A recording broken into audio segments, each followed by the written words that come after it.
Olá, muito boa noite para você. Está começando mais um Conexão ND nessa noite de quarta-feira. Hoje, aliás, dia do soldado, né? Aliás, a gente pode fazer uma reflexão, né? Nesse dia do soldado. Porque quem nunca precisou aí, por exemplo, da ajuda de um soldado, né? Seja ele um soldado militar, um soldado do Corpo de Bombeiros militar também, para resgates, para ajudar lá na praia. Enfim, a gente está sempre lidando, né?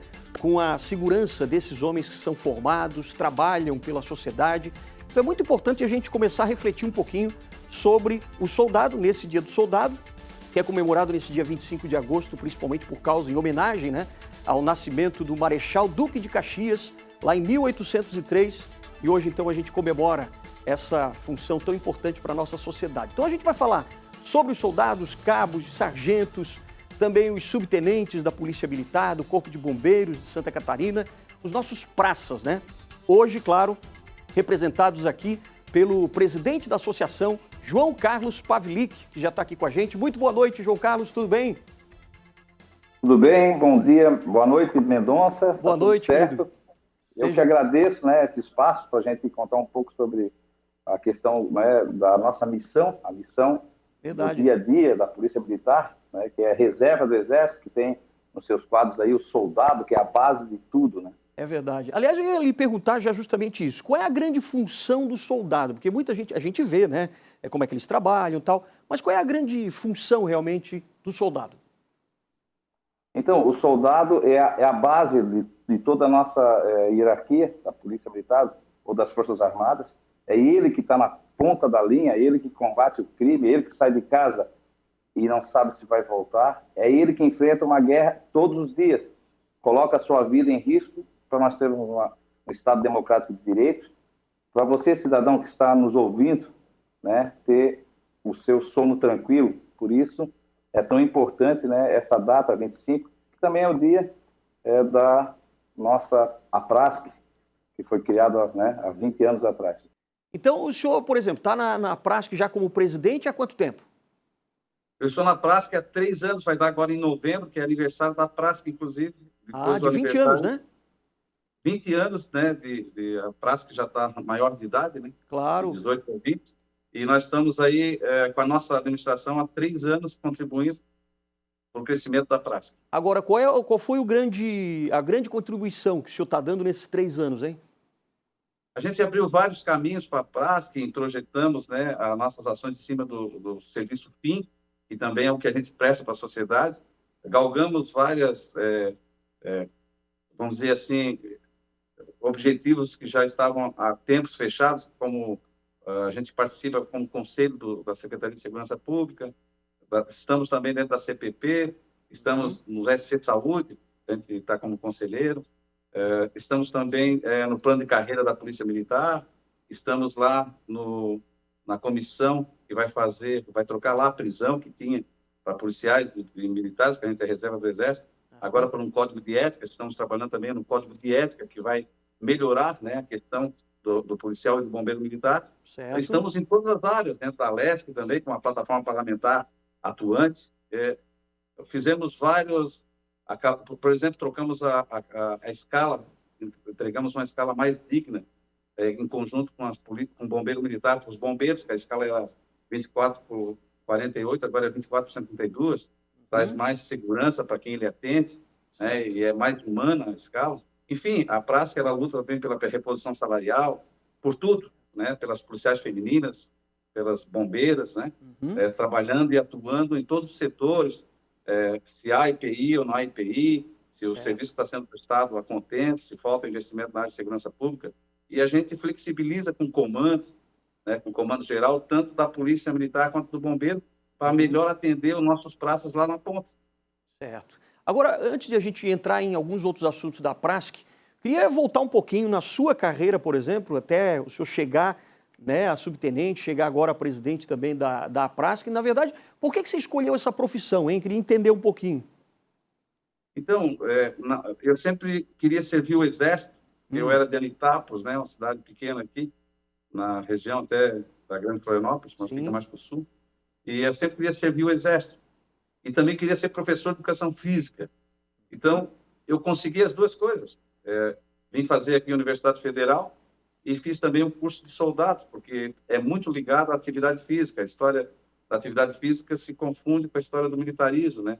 É o treinamento, né? Desde o tempo de Roma, Grécia e tudo mais. Então, ela combina essas duas funções aí. E me ajudou muito ser, né, professor de educação física, atuar também dando aula dentro da Polícia Militar, do Centro de Ensino, agora FAPOM, e ajudando a preparar também nossos soldados, onde eu me identifiquei com a questão do militarismo. Mas na sua família tem algum militar também, não? O único militar que tinha era o Gessi Pavlik, que era o meu tio. Ele ficou 1 ano como militar, depois passou para a Secretaria de Estado da Administração. Ah, entendi. Então, ficou só eu. Tinha o meu outro tio, que era o Gessoni Pavlik, até ele é estilista ali de São José. Ele também tentou, mas ele seguiu a carreira de estilista.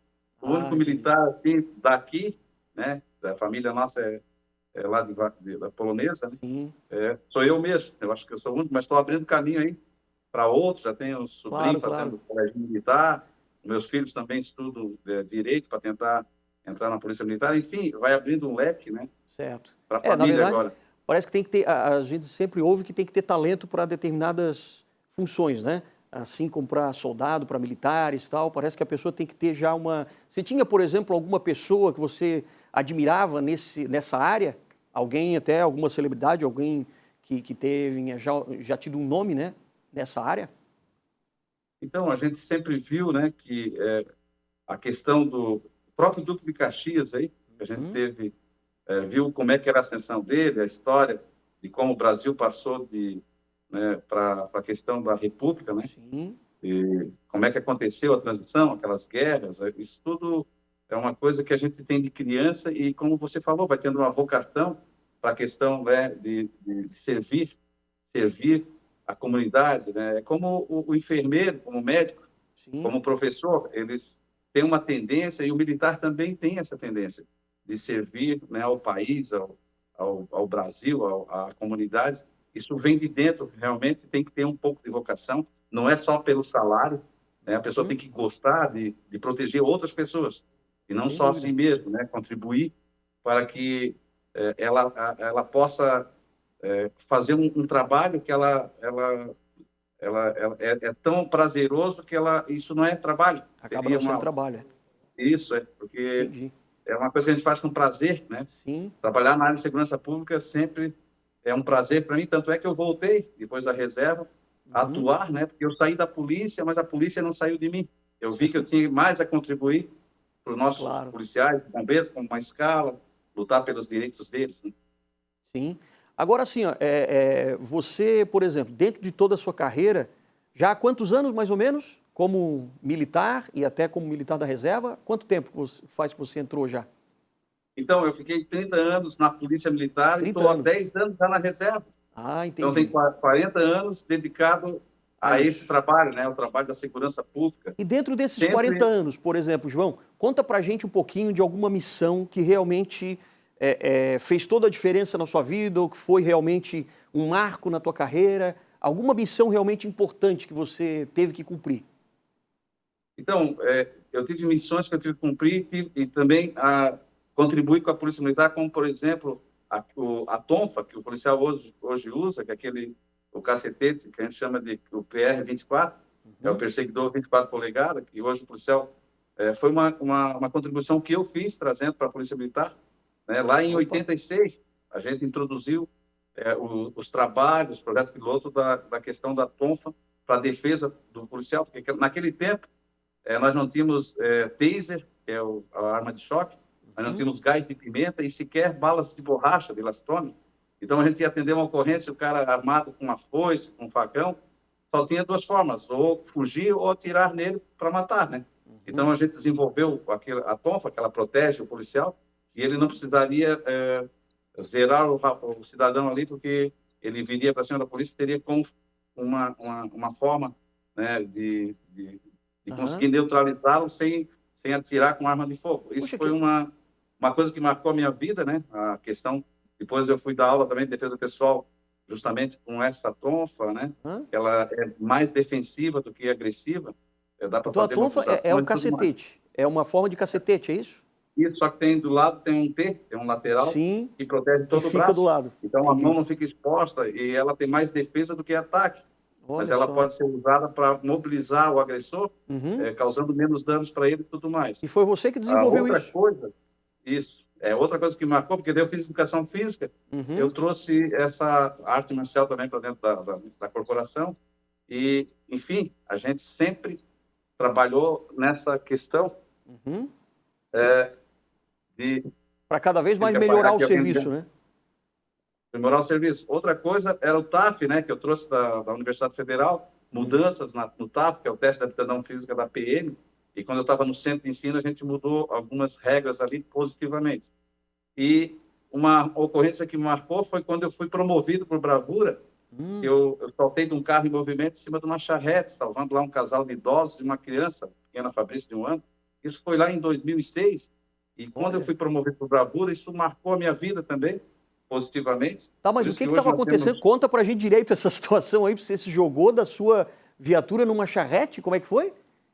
Isso, eu era comandante em Águas Mornas, aqui uma cidade pequena aqui da região metropolitana de Florianópolis, Aham, e tinha uma charrete no hotel lá, Águas Mornas Palace, sei. e fazia o circuito na cidadezinha, e sempre ia, né, os hóspedes passeando, e num dia desses ela disparou sem um cocheiro, e os cavalos saíram desabalados da carreira em direção ao 282. Eu com um colega, que era barbeiro, que eu estava cortando o cabelo, ele era cabo também de São Paulo, né, da Polícia de São Paulo, nós emparelhamos ali com o carro e não tinha outro jeito, tive que saltar em cima dos cavalos ali e salvei lá o casal de idosos. Depois eu fui ver a pequena Fabrícia, então ela nem falava ainda, e eles ficaram de ali uma semana, e antes de ir embora ela passou no quartel e ela aprendeu a dizer uma palavra, me falou obrigado, até hoje eu me arrepio. Então, por isso que nós temos lá o nosso jurídico dentro da CPP, que é a Comissão de Promoção de Praças, e por isso que eu trabalho para valorizar o soldado lá embaixo, na ponta, porque esse tipo de ação tem que ser valorizada. Nós criamos na praça também uma medalha para valorizar os policiais que fazem atos de bravura, né? Porque herói é aquele que, sem capa nem espada, numa situação de perigo, ele faz o bem sem interessar a quem. Então, nós temos muitos heróis, todos os nossos policiais e bombeiros, que colocam a sua farda e vão para a rua, eles fazem esse trabalho todos os dias. Então, a minha questão é de valorizar a nossa base, valorizar quem está na ponta, porque é os que menos ganham, né? E se você ganha mal, você não tem o que poupar. E a gente gasta o mesmo que um coronel, por exemplo, gasta para manter a segurança dele e da família. Você tem que ter a sua arma, você tem que morar fora de uma área de risco, você tem que ter o seu filho, às vezes, no colégio particular, porque você combate o crime organizado, combate PCC, PGC. Um exemplo, um bairro em Joinville, nós temos 7 viúvas lá no bairro, todos mortos pelo PGC e PCC. Então, é muito difícil.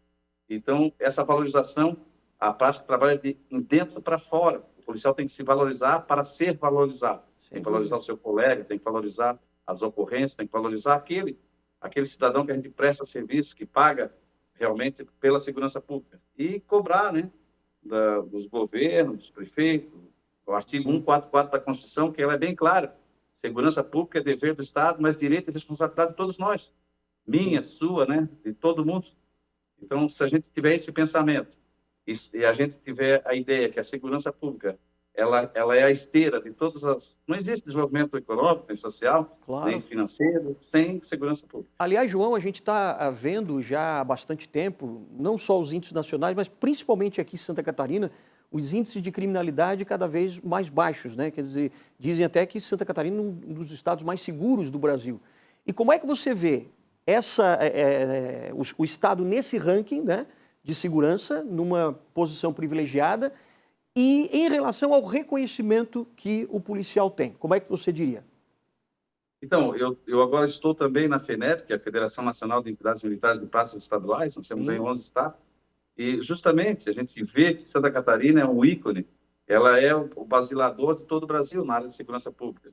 O sistema Mombai, que é um sistema eletrônico agora, de condução das ocorrências e tudo mais, a gente faz o ciclo completo de polícia praticamente, o que não acontece em muitos estados e em 99% dos estados do Brasil aí. Então, a Santa Catarina sempre foi referência para o Brasil. E a gente está num estado superavitário Estado que Uhum. produz riqueza. Então, o que eu vejo? Eu vejo lá, por exemplo, a Leste, que tem o duodécimo. Eu vejo o Ministério Público, que tem o duodécimo. Eu vejo o, o, a UDESC, que tem o duodécimo. O Tribunal de Justiça. Então, todo mundo tem um dinheiro carimbado para a segurança pública. Se a gente falar em saúde, tem o SUS. Nós falarmos, vamos dizer, em educação, nós temos aí o Fundeb, mas não existe o dinheiro para a segurança pública. Então, as polícias e bombeiros militares, elas não têm autonomia administrativa e financeira, elas não Entendi. são polícias e instituições de Estado, são de governo. Nós temos que mudar isso aí. Uhum. Porque se a gente mudar e nós tivermos essa instituição de Estado, ela vai ter uma verba carimbada, talvez um ministro da Segurança Pública, talvez uma lei de organização básica das polícias e bombeiros militares, que tem que acontecer lá em Brasília, e isso que a gente corre atrás, para trazer mais segurança para você que paga o Claro. nosso salário. Mas você diria, por exemplo, João, para a gente avançar um pouco nessa questão também do salário, mas eu queria só voltar um ponto atrás aqui, para ver essa questão justamente do trabalho de vocês, né? Porque você estava dizendo agora que, claro, existe essa falta ainda de reconhecimento, mas, por exemplo, a criminalidade em Santa Catarina, ela é mais baixa por causa do trabalho da Polícia Militar, por exemplo, dos bombeiros militares, ou é porque realmente existem outros fatores que fazem com que a criminalidade não se desenvolva tanto? É muito por causa do trabalho de vocês, um trabalho mais duro, talvez, uma fiscalização maior? Como que você diria? Justamente, é o trabalho direto nessa área de proatividade. Certo. A Polícia Militar e o Bombeiro Militar de Santa Catarina, eles são proativos, eles vão além da missão, eles passam esse limite e eles, com isso tudo, e junto com a tecnologia, né, que a Santa Catarina desenvolve, perto de outros estados aí, junto com um ciclo completo de polícia, nós conseguimos resolver todos os problemas aí do cidadão, né, hoje em dia, no capô da viatura. Então, a gente tem uma autonomia já nessa questão, avançamos aí junto com o Ministério Público, né, na Certo. questão do ciclo completo de polícia. Então, os nossos policiais e bombeiros, com essa proatividade, né, e com um povo, que é um povo ordeiro, né, um povo trabalhador, que é Santa Catarina, né, isso aí tudo contribui para nós termos uma melhor polícia do Brasil. Maravilha. Um exemplo, né, um exemplo da administração é Jaraguá do Sul. Ah, sem né, dúvida. Que levam ao pé da letra aí, Com aquela certeza. 144 da Constituição lá da Segurança Pública. João, a gente vai avançar daqui a pouquinho ainda sobre essa questão salarial, principalmente. Como é que vocês estão buscando melhorar isso para tentar fazer com que esse reconhecimento, né, que é uma obrigatoriedade até do nosso Estado em relação aos praças, mas a gente vai avançar daqui a pouquinho, porque daqui a pouco a gente volta aqui com o João Carlos Pavilic, que é presidente da Associação de Praças aqui de Santa Catarina, falando hoje do Dia do Soldado e também agora o que falta, né, para valorizar ainda mais esses praças. A gente volta daqui a pouquinho.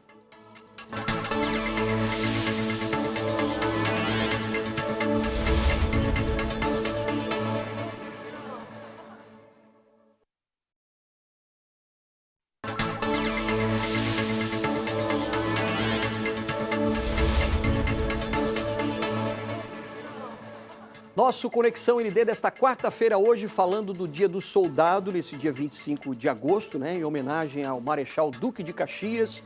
E claro que a gente não pode deixar de falar um pouco dos nossos policiais militares, nossos bombeiros militares, que tanto fazem, né, aqui para o nosso estado, também aqui, claro, para a nossa capital. E a gente está conversando com o presidente da Associação dos Praças do nosso estado, que é o João Carlos Pavilic. João, a gente estava falando já falamos um pouco sobre o soldado, falamos um pouco aí das dificuldades, as missões de vocês, que são tão honrosas, né? Vocês precisam ser tão bravos até para poder salvar um casal de velhinho, como você estava falando ali, por exemplo. Agora, a atuação da PRASC hoje em dia, né? E você já tem aí 20 anos de história, mas nesses 20 anos, por exemplo, o que vocês estão conseguindo avançar?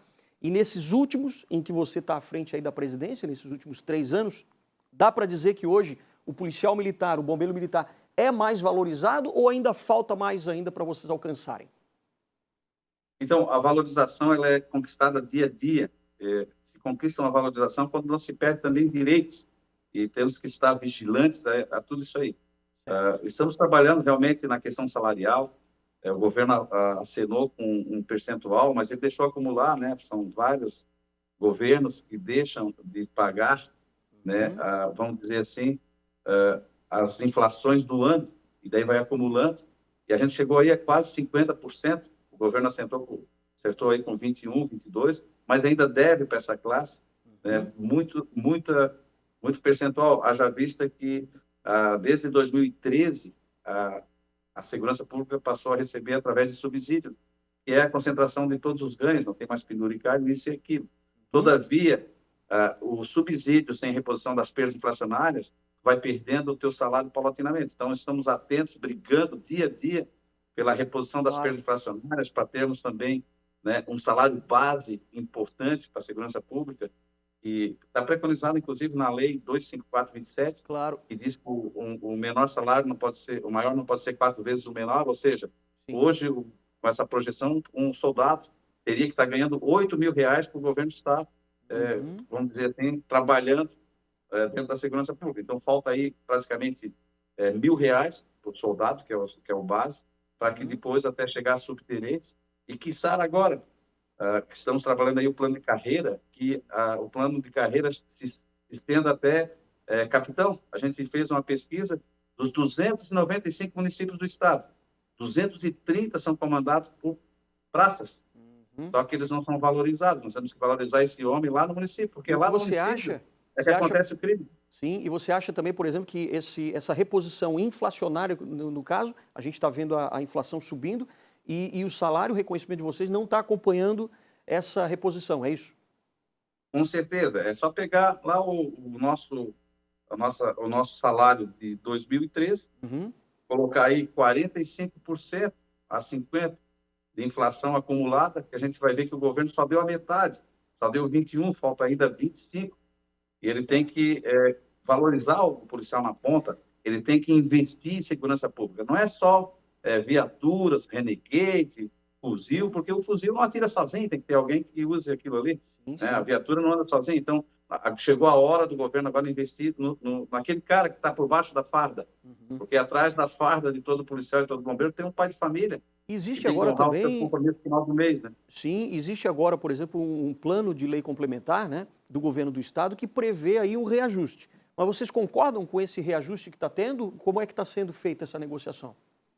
Então, essa parte que veio do governo, que é do executivo, a gente fez uma Assembleia Geral e concordamos que temos que receber, senão daqui a pouco o governo pode retirar ou tal, de pauta, e a gente ficar sem receber. Todavia, estamos dentro da Alesc trabalhando aí a questão até de uma reposição linear. Certo. A praça perde R$3.000 em linear para todos os praças, para que esse salário do soldado chegue ali a R$8.000, que seria o ideal. Seria o ideal, né? Estaria zerado.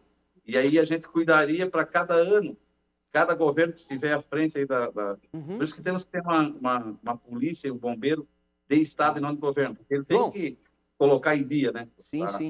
Hoje de tarde até...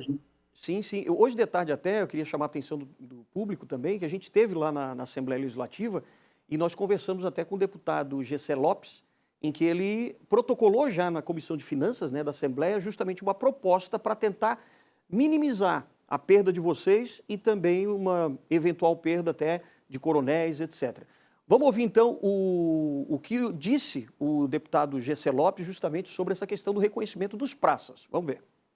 A minha proposta é buscar uma reposição linear. Nós estamos falando de reposição inflacionária, ou seja, você está querendo contemplar os agentes da segurança pública com uma reposição inflacionária. Por que então não valorizar mais quem ganha menos? Porque o que ganha menos é o que mais sente a inflação, né? Por exemplo, o praça que ganha 4.000 vai sentir muito mais a inflação do seu salário com relação ao coronel que ganha 26, 27 mil reais. E a proposta do governo, ela vai de contra essa justiça. Tanto é que o coronel que mais ganha vai ganhar uma reposição de 5.600 e poucos reais, enquanto o praça vai ganhar uma reposição de 1.400. Ou seja, não faz justiça. Claro que ajuda, tudo ajuda, mas a gente pode melhorar ainda mais. Por isso a minha proposta é juntar todo o montante disponibilizado pelo governo, sem aumentar R$1 a mais do orçamento, aquilo que ele disponibilizou, e fazer uma distribuição igualitária. Desta forma, a reposição igual para todos, de um bom valor de R$2.123 para o praça e para o coronel. Aí eu fui para finanças, comecei a trabalhar na comissão esta semana e a gente deve estar pedindo para que ele jogue isso para frente, para que a gente possa trabalhar e convencer os deputados, sensibilizá-los da importância da minha emenda. Então, de acordo aí com a proposta, né, do deputado Gessé Lopes, ele está querendo igualar esse reconhecimento, quer dizer, esse acréscimo, né, agora, essa reposição salarial. Seria R$2.000 e poucos, tanto para coronéis quanto para os praças, né? O que você achou dessa proposta, hein? Essa proposta é muito importante, ela atende a 254/27, que é uma lei vigente no Estado, e é isso que a praça está procurando desde sempre.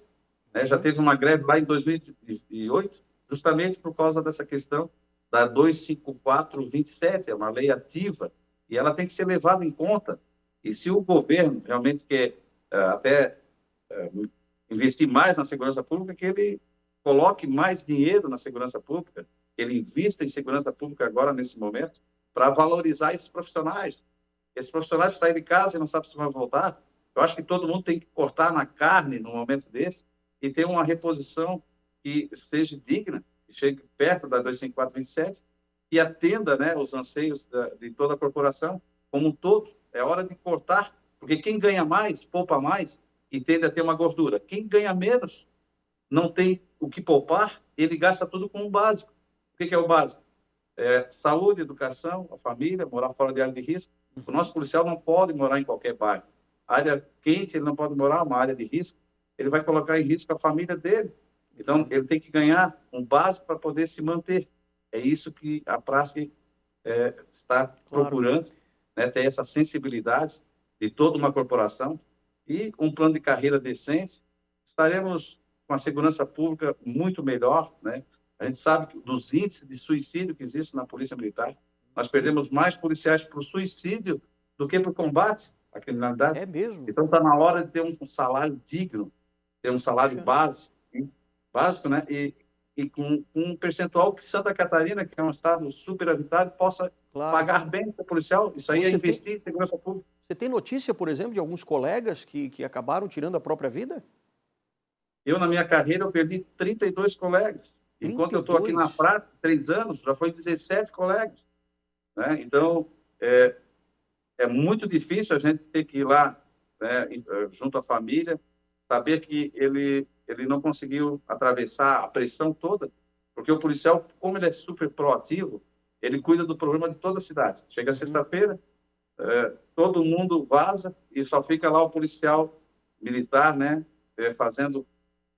Ele é o psicólogo, ele é o médico, ele é o segurança, ele faz tudo no município, né? Porque todo mundo desaparece, é prefeito, é vereador, está lá o policial 24/7, 24 horas por dia na rua, protegendo o sono, protegendo a tranquilidade de todos os nossos catarinenses. Quer dizer, ele tem isso na índole dele como profissional, quer dizer, ele não pode deixar nada sem ter a cobertura dele, no caso, que ele até se considera realmente um herói. E por isso que se ele não consegue receber esse reconhecimento de fora, né, para se fortalecer mais, ele acaba enfraquecendo. É isso que você tem percebido? Isso, ele absorve toda a... Ninguém convida um policial para comer um churrasquinho, ninguém convida um policial para uma festinha. Né? O policial, ele se doa a vida toda e a gente sabe que muitas vezes há uma floresta de pessoas, né, querendo que sempre pré-julgando o policial. Nós não temos aquela segurança jurídica, a gente tem que decidir em milésimos de segundo o que as outras pessoas levam dias e meses para julgar. Então, é muita tensão. Os estudos mostram que um policial vive entre 53 e 58 anos de idade, devido a essa pressão toda que ele acumula, né, que cai nas costas dele, a gente chama de competência residual, ou seja, quando tudo falha, está lá o policial militar, né, ele é o primeiro a chegar, o último a sair da ocorrência. Então, essa pressão toda, né, e tentando deixar a sua família bem também, ele acaba, às vezes, né, tendo uma doença maldita, que ela é silenciosa, e tem colega que, quando vê o amigo do lado, vai ali e se suicida. Então, é difícil falar de suicídio, porque diz que não é eticamente... mas nós temos que botar o dedo na ferida. Acaba sendo uma realidade, né? Nossos colegas. Ô, João, dentro disso, dessa realidade que a gente está vendo, você acha que esse projeto, por exemplo, do Gessé Lopes, né, de tentar equilibrar, de aumentar um pouco mais o valor para os praças e diminuir um pouco mais o valor para os coronéis, por exemplo.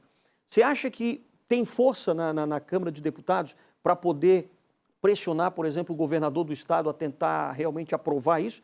E, claro, tem que ir a plenário, né? Quer dizer, tem que sensibilizar também o presidente da Câmara para poder colocar isso em votação, em debate? Então, quando o Executivo manda para a Alesc, né, para não ter visto de origem, uma proposta salarial, os deputados eles têm que discutir isso aí. Os deputados eles fazem parte de certas regiões do Estado, com municípios, com área de abrangência, e eles têm que... eles sabem o que está acontecendo na segurança pública, porque os prefeitos estão lá reclamando. Falta de efetivo, isso e aquilo. E essa má distribuição de renda afeta diretamente a segurança pública, desmotiva o policial.